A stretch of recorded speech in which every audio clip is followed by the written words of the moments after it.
If artists found it difficult to find a stable and vivid red, dyers faced an even greater challenge.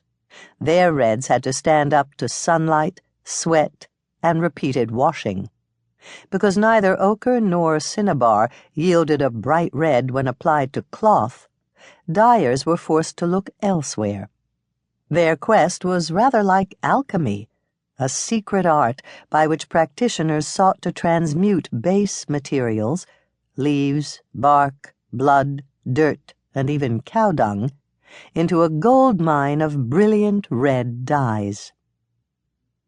Unlike the alchemists, the dyers were successful, but only to a point.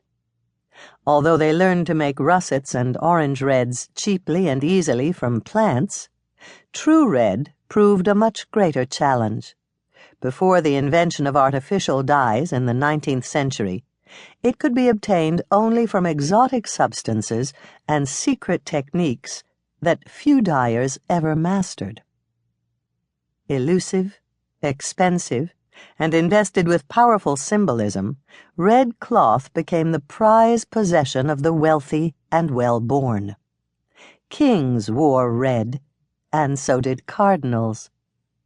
Red robes clothed the Shah of Persia, and in classical Rome, red became so synonymous with status that the city's most powerful men were called coccinati, the ones who wear red.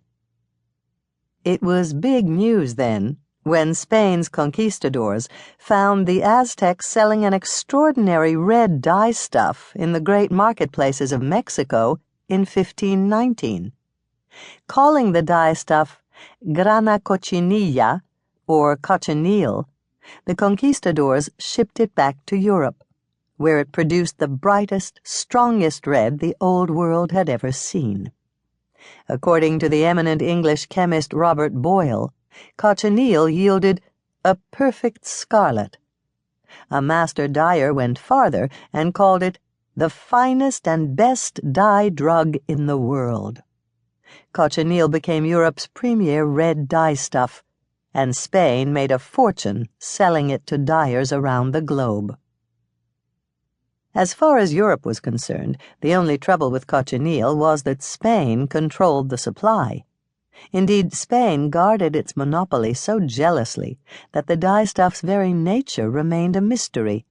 Was cochineal animal, vegetable, or mineral?